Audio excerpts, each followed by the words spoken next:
Mamen, another healthy recipe video for today, mamen. Ang uulamin natin, ang titirahin natin, mamen.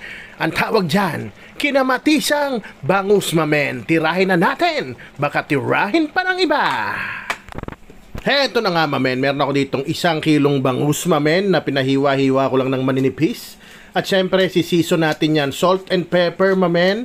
At lalagyan ko rin yan ng harina, pwede rin cornstarch, mamen, para pag pinirito natin, hindi matalsik, mamen. Pero kung ayaw mo naman maglagay ng cornstarch o flour, pwede rin namang wala na, pero may kipagsapalaran ka lang ng onti sa mantika, mamen, sa talsik.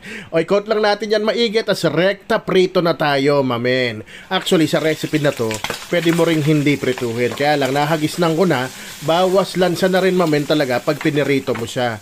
O sa shortcutting ko na, 2 batches siyang gagawin natin. Siguro mga 5 minutes each side lang, mamen. Halos labas lang talaga maluto.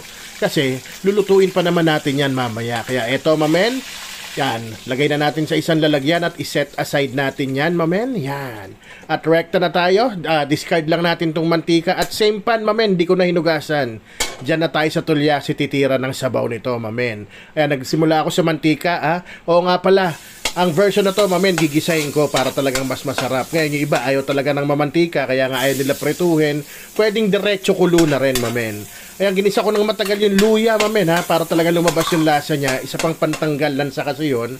Tapos nilagay ko yung sibuyas, bawang, at 2 kamatis na malaki, mamen. Yung kamatis, talagang padadapain natin yan, yung durog na durog siya, bago natin sabawan para naman talagang lumabas ang kanyang lasa sa sabaw ng ating ulam for today, which is bangus kinamatisan, mamen. O nga pala, mamen, baka pwedeng pakicomment mo dyan sa baba, kung saan ka nanonood ngayon para naman malaman ko kung saan nakaabot tong video, mamen. Ayan nga, nilagyan ko na ng tubig, saktong 1.2 liters. Tinimplahan ko ng onting patis lang muna, mamaya na tayo hahabol. At pinamintahan ko ulit, mamen, at palalabasin pa natin yung lasa niyan. Pinakuluan ko yan, 5 minutes, mamen. At ito, tinikmang ko na. Medyo nakulangan lang ako sa alat, kaya dinagdagan ko na lang ng asin, mamen. O mamen, kung nandiyan ka pa, baka pwede rin palang paki-like and share nung video. Para naman makarating sa iba na pwede rin pala yung kinamatisang isda. Hindi puro manok at baboy ang gagawin yung kinamatisan, mamen. Ito na, nilagay ko na yung bangus, mamen. Siguraduhin nyo lang na nakalubog sila lahat dyan.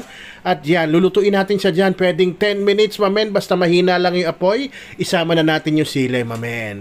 O ito, shortcutin na nga natin after 10 minutes. Ayan na, mamen, amoy na amoy ko na dito, no? Gutom na ako, kaya ready ko na yung kanin ko.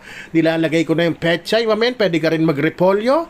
Pero ako, goods na sa akin yan. Kaya naman, mamen, salamat sa'yo. Isisigaw ko na! Rapsa! Man!